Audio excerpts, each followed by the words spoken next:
né, quando eu for fazer o livro eu retirei. E aí eu dediquei mais a psicanálise que esse livro. Então eu gosto de deixar claro que esse livro é um livro de psicanálise.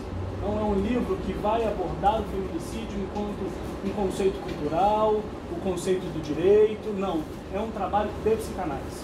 E por que o feminicídio? Porque a pergunta que traz, que faz a amarração, né, para que eu possa levar as minhas hipóteses de resposta, é por que o homem comete uma agressão ou um ato de feminicídio contra a sua parceira íntima. Eu uso o termo parceira íntima porque é um termo usado pela ONU, né? A ONU vai dizer que duas pessoas que têm uma relação, elas são consideradas parceiras íntimas. E aí, inclusive, eu faço uma, né, assim, já no início do livro, eu trago a dedicatória que eu digo assim: dedico esse livro a todas as mulheres que tiveram sua vida interrompida pela violência de homens que um dia disseram amá-las. Então, o livro se trata disso, de tentar trazer a lógica psíquica, qual é o dinamismo psíquico, para que a gente possa entender um pouco do que se trata essa violência. Eu faço um percurso de conceitos unicamente freudiano, não trouxe nenhum outro autor, né? Lacan, Laplanche eu trouxe algumas vezes, que foi o seu vocabulário, né? O seu dicionário. Então, eu faço o primeiro capítulo, eu faço um percurso por 3 conceitos fundamentais da psicanálise, que é pulsão, recalque e inconsciente.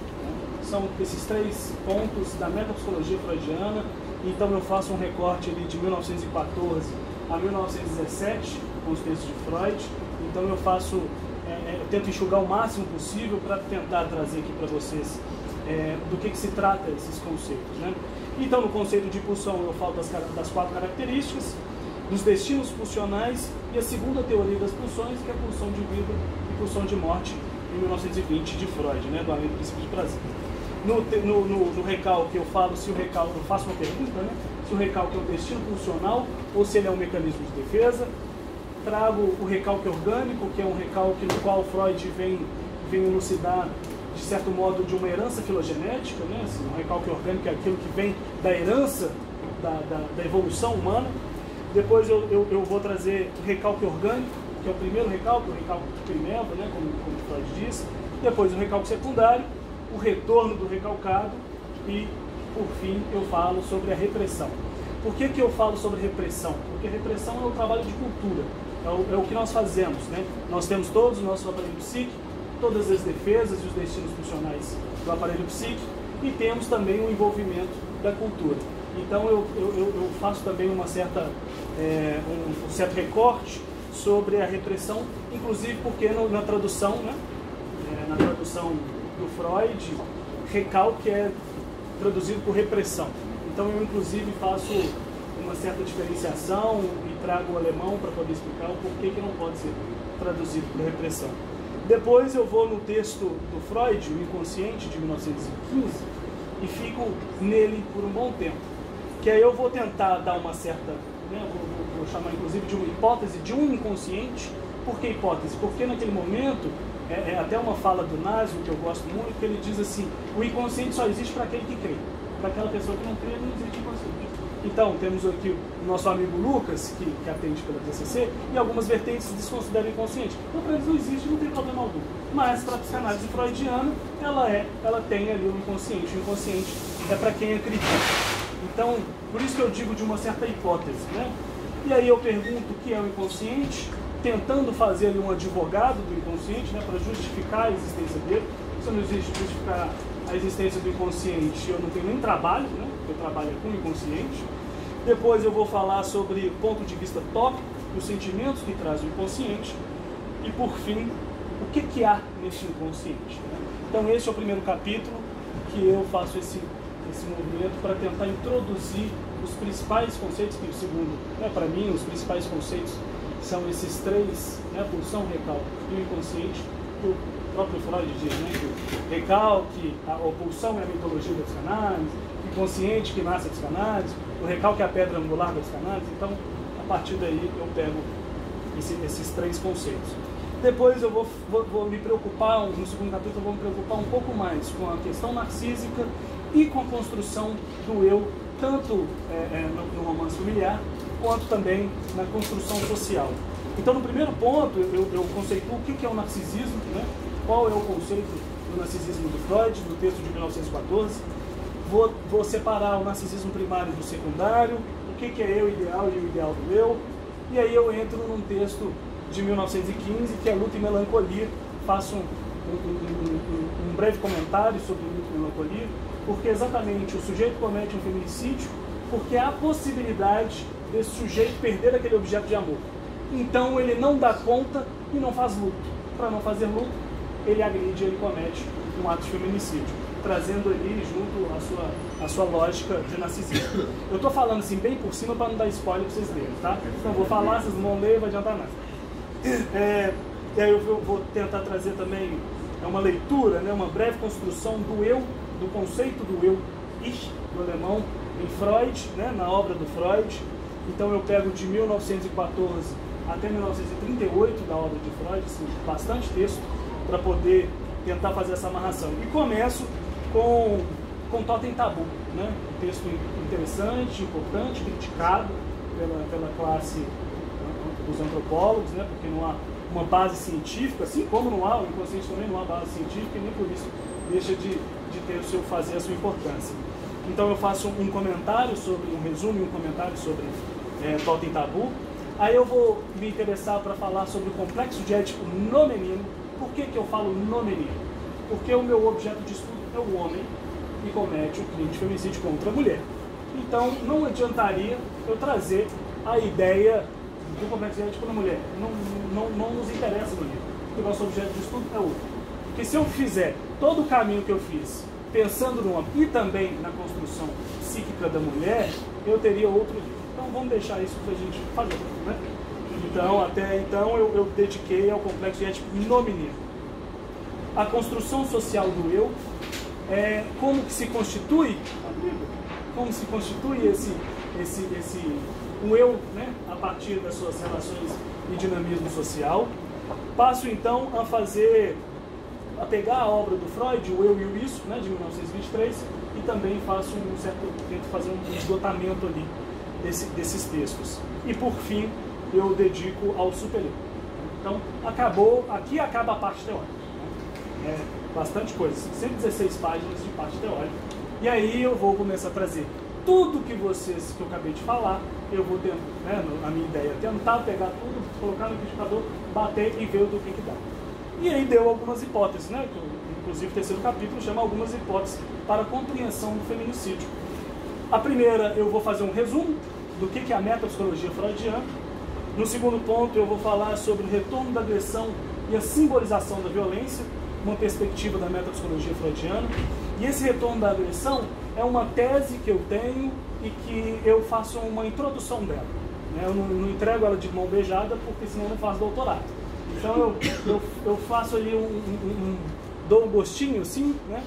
Que segundo as minhas pesquisas, eu acredito que a violência, né? Eu gosto de dar, inclusive, um exemplo. Assim. Vamos imaginar dois leões, né? Um território, um leão atacando um outro leão, da mesma espécie, se atacando em nome de território. A gente chama os leões se atacando de instinto. Aí vamos pensar um território, dois humanos se atacando na violência, tentando matar a mesma espécie. Por que um a gente chama de instinto e o outro a gente chama de violência? Porque a gente tem palavras, a gente tem construção, né? Porque a gente tem o campo simbólico, tem um trabalho de cultura. Então, para mim, a violência, nós somos seres, animais, agressivos, temos agressividade enquanto uma energia dentro do nosso corpo, do nosso psiquismo. E o que faz uma pessoa ser agressiva e outra pessoa não ser agressiva? No sentido de transmitir, né, essa agressividade, tornar essa agressividade violência e outros não. O que para mim, segundo a pesquisa que eu faço, o que modifica é que de um momento a cultura falhou para esse sujeito. Então esse sujeito devolve para a cultura a violência que ele recebeu. Então a violência é uma agressão simbolizada no qual a cultura fracassou. A cultura, o trabalho de cultura, a constituição social daquele sujeito teve um fracasso.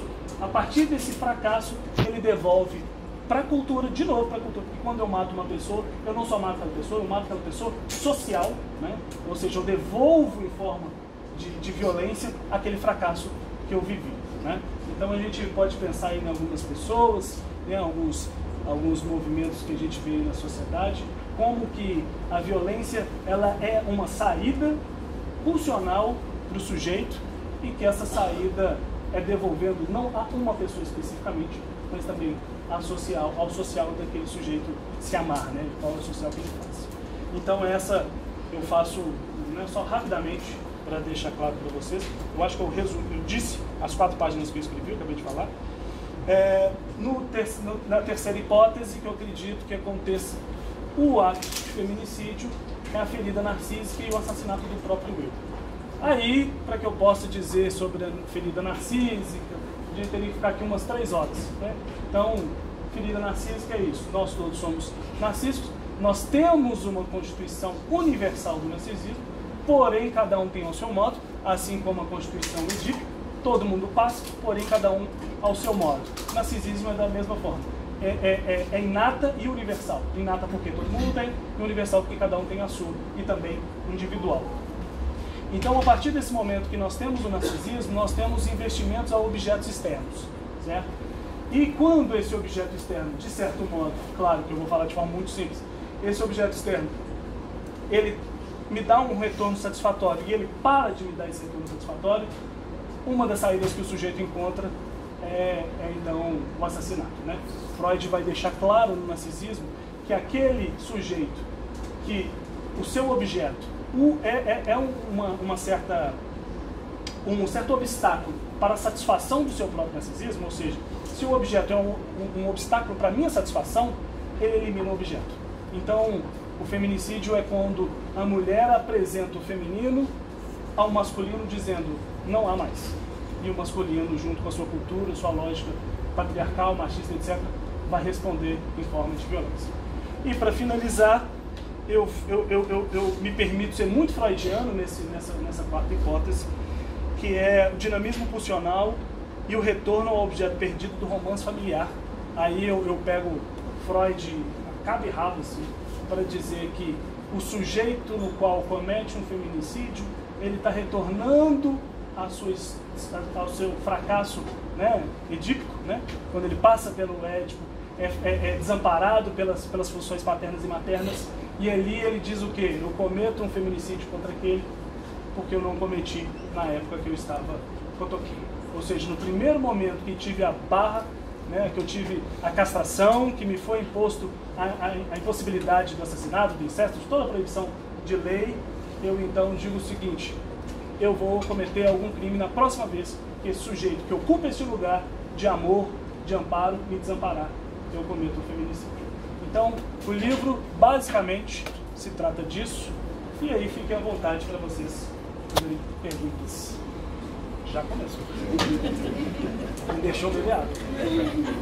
Então, assim, primeiramente, cara, só dizer orgulho, você tem noção do tanto que eu tô orgulhoso assim, eu formei com essa pessoa na faculdade. Aí saiu de perto de mim, saiu da psicanálise. Aí saiu da psicanálise. Mas assim, ouvir essa pessoa falando já dá vontade. Quem dá credibilidade? Quem dá, galera? Não que eu digo. Mas eu acho interessante, assim, porque essa visão, ela é uma visão neutra, né, teórica, sobre um assunto que é muito sério, né, hoje em dia. Eu acho muito legal isso. E também a questão também que mostra, talvez até uma saída de uma escuta para quem pratica também, entendeu? Porque a gente tem um trabalho de prevenção a esse tipo de repetição. Sim. Né? A pessoa que comete um crime, que faz um tipo de coisa, a sociedade, ela, de certa forma, ela tem uma repressão natural, né? Assim, é horror, né? É bizarro, né? Só que essa pessoa, talvez ela também sendo escutada de alguma forma, ela pode, né, assim, ter uma consciência maior do que está acontecendo com ela, né? Se há sim um sofrimento, né? Essa questão toda. Gente, eu só quero fazer uma adendo aqui para fazer o Paulo passar vergonha. Paulo Zegarelli foi o meu orientador, me ajudou muito nesse livro e escreveu também o prefácio. Leia o prefácio e veja se vocês não ficam com vontade de ler. Eu fiquei com vontade de ler o meu livro. Quando eu li, impressionante o domínio, cara, descrito desse jeito. Foi um prazer trabalhar com você, é o meu trabalho. Todos orientando. Aí a gente pega um rolo e eu tô derretendo. Bom, mas quando você comenta, inclusive, desse ponto da sociedade, assim, infelizmente a nossa sociedade se tornou uma sociedade que ela acredita e põe toda a sua crença no direito penal. Ou seja, cometer o crime tem que ser preso. E ser preso, beleza, o sujeito precisa, não estou dizendo que o sujeito não precisa cumprir por aquilo que ele comete, mas não é possível só cumprir, né? Só pena, pena, pena. Ou seja, o que eu estou dizendo, o sujeito, quando a cultura fraca caça para esse sujeito devolve para a cultura. Se a gente não consegue chegar no alto escalão lá do Congresso, etc, vai você mesmo. Né? Ou seja, o negócio é descarregar toda essa vontade de morte que eu tenho no primeiro que aparece, né?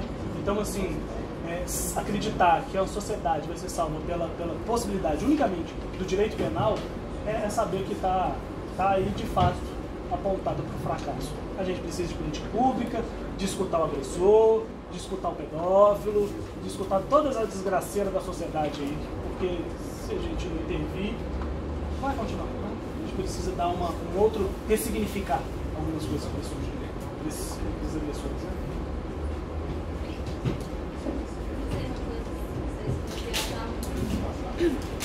Mas, assim, pensei no caso, assim, de pessoas que não chegam ao ato, mas que causam, talvez, um princípio simbólico, assim, sabe? Tipo assim, uma pessoa que é tão ofensiva, né, de forma, não faz um abuso físico, mas psicológico, né, e um abuso psicológico é tão grande que é uma morte, né, não deixa de ser uma morte do jeito que está, né, se a gente pode pensar por aí. E de novo, assim, trazendo a mesma ideia da violência, né? Quando a gente tem uma sociedade no qual ela acredita apenas na punição, ela desconsidera o simbólico, ela desconsidera a linguagem. Quando desconsidera a linguagem, a violência psicológica é desconsiderável. Só é violência se eu te der um tapa na cara. Se eu te chamar de vagabundo, não é violência. O que mais acontece no carnaval é o sujeito puxando o braço da mulher, a mulher falando, sai daí, vagabunda. Continua. E às vezes a pessoa leva a pessoa que está sendo abusada, às vezes a pessoa, até a própria morte, às vezes um suicídio, porque no caso é um feminicídio, né? Sim. E assim, em algum momento você, ou isso daí realmente vai ser para outro livro, você fala sobre a condição da pessoa que também se permite, eu digo assim, né? Se vem dentro da pessoa abusada, né? A pessoa que está sofrendo feminicídio, assim, O livro é dedicado ao agressor. Claro que eu vou explicar a teoria, mas a ideia é entender o porquê que o sujeito comete um feminicídio. E nessa lógica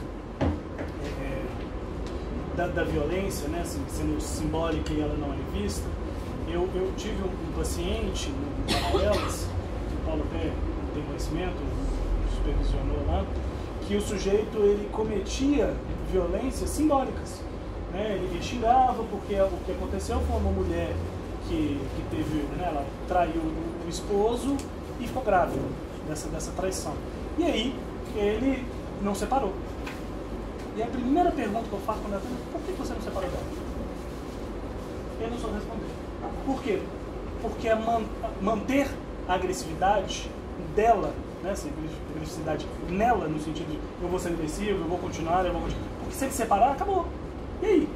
Aí ele vai ficar mal, porque ele, né, ele foi traído, e ainda teve uma superpotência esse homem, porque segundo a esposa transaram uma vez e ela já engravidou, e ela tá, né? Ou seja, que outro macho é esse que é superpotente, que eu tô aqui há anos tentando não engravidar da minha esposa, e de repente, e não só grávido, de gêmeos. E aí, assim, ele diz, eu não vou largar essa mulher nunca, porque se eu largar essa mulher, o que acontece? Eu preciso depositar toda a minha agressão nessa mulher. Então ficava, xingava, brigava, esculhambava, não dava um tapa, nunca deu um tapa. Mas um dia ele inclusive disse que viu ela pegando os remédios, ele abriu a porta do banheiro, ela tomou os remédios e ele fechou a porta. E então ele cometeu um feminicídio simbólico, porque ele não impediu uma pessoa de não cometer o suicídio. Não aconteceu nada com ela nem os bebês. E ele inclusive falava assim, eu acredito muito que seja... o médico falou que é possível que ela morra no parto. Eu não quero isso, não. Eu acho que quer. Porque aí ele vai ser José, muito religioso, vai ser José, vai ter o filho que não é dele. Jesus não é filho de José, é filho de Deus. Vai cuidar um filho que não é dele. E ainda vai sair como o santo, o maravilhoso. Mas ninguém viu o que ele fazia dentro de casa. Xingava a mulher não mulher emagrecer 10 quilos por semana, sabe? Tentando tirar o filho, enfiando coisa pra ver se o menino ia embora. E ele falava, não, você vai... Ó, desgraça. Nossa. Eu. Isso aí, você acha que perguntar, você acha que o homem sente prazer em estar fazendo esse tipo de cultura, mesmo sem estar agredindo fisicamente? Não é a gente pode dizer assim, talvez um prazer, porque o prazer está vinculado, a outra, mas uma certa satisfação. O que é uma satisfação? Pode ser um prazer, porque a satisfação é um apaziguamento. O nosso psiquismo, assim, o que é o psiquismo? O psiquismo ele é o tradutor de energias. O psiquismo serve para isso, para traduzir energias. E aí quando o sujeito está com alta tensão, desprazer é quando você tem muita tensão psíquica, e desprazer é quando você tem baixa tensão psíquica. Então quando menor for a tensão psíquica, mais prazer o sujeito tem. Então por isso que às vezes a gente mete porrada da briga com alguém, enfia porrada em qualquer coisa, a gente sente aliviado, porque abaixou, né, teve um alívio. E sim, o sujeito sente satisfação quando ele vai contar, uma satisfação inconsciente, mas ele há de uma certa satisfação. Eu vejo alguns casos que a mulher é casada com um cidadão e na hora que ela decide se separar, aí o cara entra com essa ideia que eu vou te matar, se eu te pegar com outro, eu vou te fazer isso, entendeu? É mantenedora do objeto. Porque aquele objeto traz alguma satisfação no qual ele perder aquele objeto, ele acredita que perderá a possibilidade de completude. A tampa da panela, não tem tampa da panela, são duas panelas, cada uma é uma panela. Você coloca uma panela em cima da outra. Metade de laranja não tem laranja, não existe laranja. Então, assim, nessa possibilidade de que o amor faça. Não, gente, o amor e violência é desse tamanho. Você nunca passei, né? Os pais estão aqui. Mas quantas mães aqui, ou filhos, né? Já ouviu essa frase, eu te bati porque eu te amo. Que é isso? Que amor é esse? É porque o amor é limítrofe da violência. Porque se você ferir o meu narcisismo, mas você vai fazer. Algo eu vou fazer para que você possa redimir a esse narcisismo. E Freud deixa claro, os filhos são narcisismos investidos dos pais que um dia eles tiveram que abrir mão, por algum motivo. E aí quando aquilo não acontece, a criança sobe, a criança, né, torna um sujeito e vai contar no outro. Você vai realizar meu narcisismo. Você vai satisfazer o meu narcisismo. E quando o sujeito sai, vai lá. Quando o filho está voltando a Já está levando pro pessoal.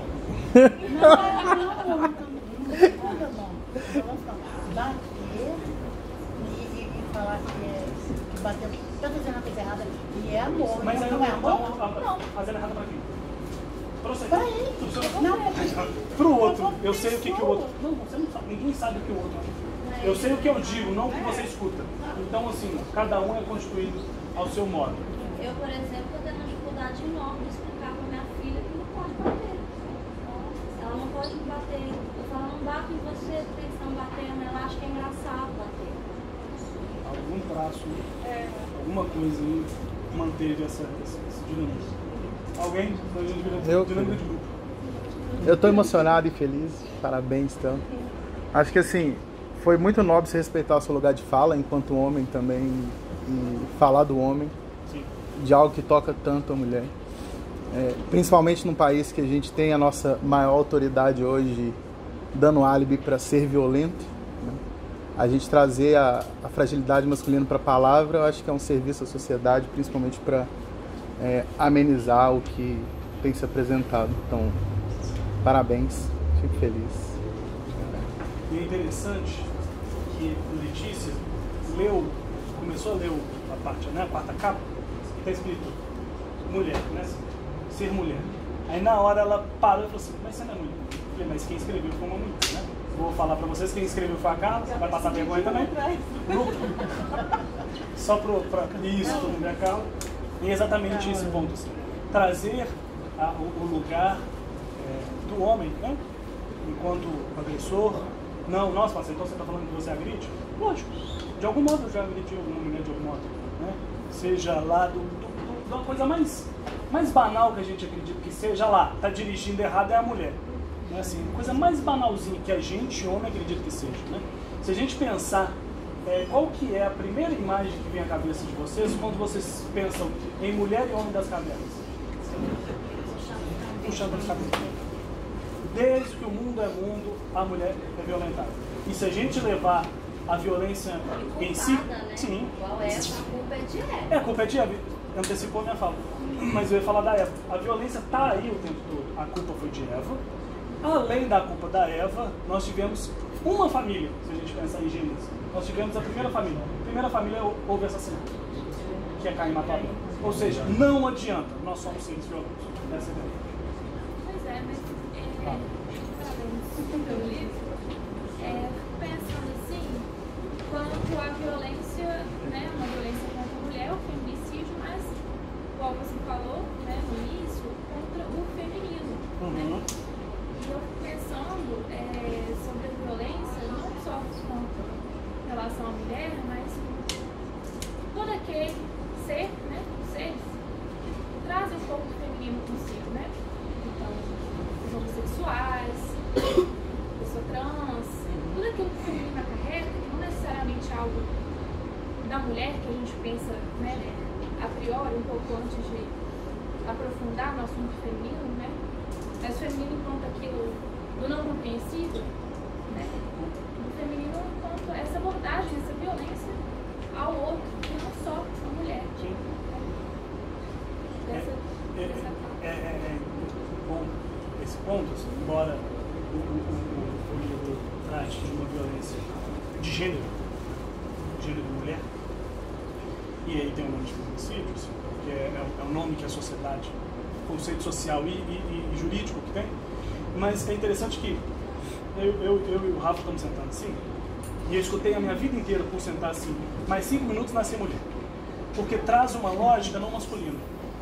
O feminino é o que aponta a castração do outro. E aí o sujeito não suporta. O sujeito que não quer saber de sua própria castração, ele faz o quê? Toma de ferro. Né? Então, o trans é o quê? É apontar para o outro. E tem uma parte, né, no livro que eu falo do eu e o isso, que o Freud vai trazer a ideia de que todos somos bissexuais. Eu acho isso assim maravilhoso, porque ele vai dizer que o psiquismo não está pouco interessado em saber qual objeto você escolhe. Ele quer satisfação. Você vai escolher esta mesa, não interessa. Tenha prazer com esta mesa, seja onde que for também. O inconsciente, ele é atemporal, logo ele não quer saber de nada que seja... quem escolhe os objetos é a cultura. Né? Então, quanto maior o tempo que nos permitimos a ter encontros com o nosso corpo, porque o nosso corpo serve para ter prazer, e a cultura faz o quê? Barra, né? A função da cultura é recalcar o prazer do corpo. Quanto mais a gente encontra possibilidades do nosso corpo nos dar prazer, mais a cultura quer impedir. Então, assim, o feminino entra aí. O feminino entra na possibilidade do sujeito, o conceito, possibilidade do sujeito ter de encontro com o gozo que é dele. Né? Se a gente trazer Lacan. Assim, o feminino enquanto um ponto castrativo, um ponto no qual o masculino, eu estou pensando aqui na fórmula de sexuação, a fórmula esquerda é a neurose, é o que quer correr dessa castração, é que se coloca como o gozo de outro, etc, etc. E o feminino é aquilo que fala, olha, tá aí, você tá fazendo isso aí, mas o trouxa aqui é o seu. Então o feminino é aquilo que aponta para o outro onde é que está o furo. E o sujeito que não suporta o furo, desce o sarro. Estou escrevendo um texto para tentar publicar em uma revista sobre o feminicídio, mas o ponto do feminicídio, do homicídio do feminino, do conceito dos canais com a forma. Pois é, mas aí algo não se encaixa, né? Aí que é a brincadeira. questão do homem que não dá conta de encontrar uma cultura violenta esse feminino que é justamente tornar-se mulher. E de prazer e tudo mais, e apontar, né? Os dois não encontram aí a cultura, de certa forma, né? Sim. Então algo aí não. E aí, se me permite dizer, né, parafrasear Lacan, não há relação sexual. Então, assim, e é legal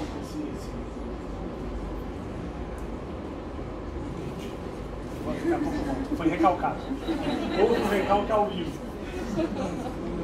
Lacan não permitiu, não. Não. Falei lá que ele recalcou. Quem quiser outra pergunta. Então, as pessoas já comentaram, eu também estou morrendo de orgulho, muito feliz de estar aqui, poder prestigiar. Eu acho que esse livro provoca uma sensação de alívio para todos, para mim pelo menos.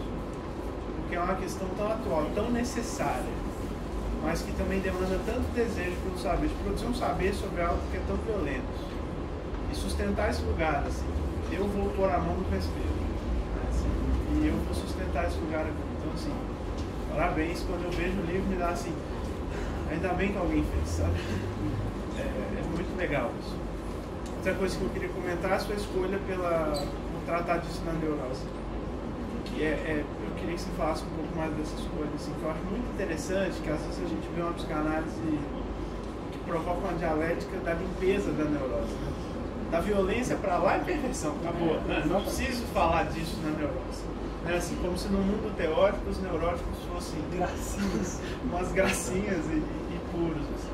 Então eu queria que você comentasse mais um pouquinho. Eu já ouvi que a nossa sociedade atual ela é psicótica, já ouvi que a nossa sociedade atual é perversa. Nunca houve uma sociedade tão neurótica. Por quê? É aquela frase, não sei se vocês já assistiram Altamira? Como é que chama aquele vídeo? Altamira, né? Que essa frase eu nunca mais esqueço. O esperto é aquele que joga a pedra e esconde a mão. Essa é a neurose. Joga a pedra e esconde a mão. É Estamira. Estamira. Altamira é cidade lá. Estamira. Ela joga a pedra e esconde a mão. Essa é a neurose. Que dá o tiro e o outro que tá vendo fala lá, perverso. É doido aquilo ali. Não é doido. Pra quê? Pra escapar da deles. O livro é sobre a neurose para deixar claro. Quem mata, e mata muito, é a neurose. A perversão tem um objeto fixado lá. Ó. Eu quero esse celularzinho vermelho, eu vou ter o celularzinho vermelho como bom. Se você me impedir, aí já é outros queridos. A psicose não tem objeto, ele é. Logo, como que ele vai matar o outro se ele é o objeto? Né? Ou seja, ele mata delírio, ele mata alucinação, ele mata aquele outro que está encarnado em algum tipo, né? Compondo alguma coisa que seja ali do campo do delírio dele. Mas a neurose que fala, você é o objeto, sirva. Se não, alguma coisa acontece. Ou eu vou chorar e escutar Radiohead deitado de perto na cama, ou eu vou cometer um crime, ou eu vou sair por uma saída linda, linda, eu estou sendo irônico, da neurose é essa, ou então eu vou sair pegando todo mundo. Agora eu vou sair pegando todo mundo, vou tentar fazer o quê? Tapar o buraco da castração com vários pequenos objetos. A neurose obsessiva faz isso lindamente. Então, quis a neurose para deixar que num momento ou outro do livro, falar, o livro é dedicado à neurose. Porque perversão, como que está perverso com uma pessoa? Mas se você ficar futucando ele. Mas o neurótico você não precisa futucar, né? Porque ele já está esburacado. Ele vai tentar tapar e você fala, ó, buraco. Desce para cima. Não vai embora, não. O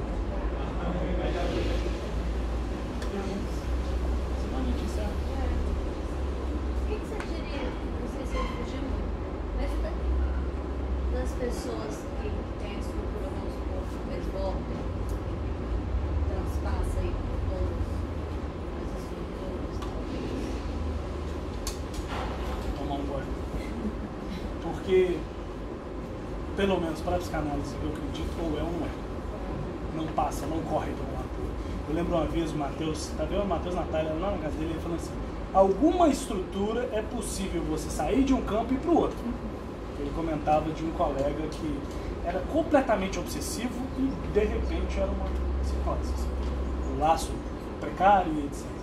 E eu lembro dessa fala do Matheus e eu completamente desacreditava. E depois a gente vai ir de encontro com a psicose ordinária, né? Porque a psicose ordinária é o mais próximo, é o limiar, né? Entre a neurose e a psicose. É aquilo que tem e apresenta características da neurose, mas é psicose. Você acha que nessa psicose também a pessoa pode apresentar outras características perversas? Não, perverso é traço, né? Eu acredito muito. Eu trouxe até, porque eu vou dar uma aula na instituição do Rafa, e eu trouxe um livro do Lacan, Seminário 6, página 338, sem de cabeça para ninguém, que ele deixa claro, a perversão é assim, como a neurose, porém está do outro lado da fantasia. Um fica no lugar de barrado e o outro fica gozando, só isso. Mas a neurose e a perversão é a mesma coisa. É a mesma coisa. Só tem ali quando o sujeito, né, não quer saber com a lei, etc., ele vai fixar no objeto. E deixa ele quieto, gente. Deixa ele quieto fazer mal para ninguém. Deixa o cara gozar com o objeto. Tem um livro que chama, para a gente aí dar as últimas perguntas, tem um livro que chama Pelo Cu. Pelo Cu. Políticas Anais. O cara vai contar a história de como que o ânus tornou esse negócio tão privado e tão destruidor socialmente. Porque se um sujeito falar que ele gosta de ter prazer pelo ânus, ele vai ser rechaçado de algum modo. Então ele vai contar a história da época da Grécia, que era tudo liberado, tudo livre, e ele vai falar de onde é que teve a virada. Né? Foi até um aluno, eu acho que foi do Paulo, que fez a tradução, que chama Pelo com Políticas Anais. Ele vai contar sobre a política do ânus, né? Porque o ânus é algo político. Querendo ou não, vocês acreditando ou não, o ânus é algo político. E aí que eu digo, deixa o perverso brincar, deixa o sujeito brincar com o corpo dele, gente. A única coisa que nós temos, e olha lá, né, como diz Freud, nós alugamos esse corpo aqui pro inconsciente, então deixa, vamos curtir, vamos ter prazer.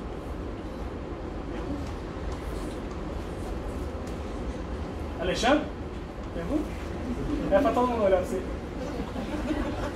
Você está vermelho. Não? Vamos encerrar, né? Vamos encerrar. Agradeço a presença de todos vocês, né? Esse bate-papo, né? Por esse momento aqui, né? Espero que o livro possa brilhantar, né? A cabecinha de cada um de vocês e entender minimamente que o sujeito que agride, o sujeito que comete o crime, seja lá qual for, ele precisa sim pagar, ele precisa pagar pelo ato dele, mas só enfiar na cadeia é a cultura fracassada. Logo, ele devolve para a cultura. E o problema é que vocês estamos na cultura. Nós podemos sofrer isso. Então, dá tapa, o tapa vai voltar. Uma hora dá para você. Então, muito obrigado, gente.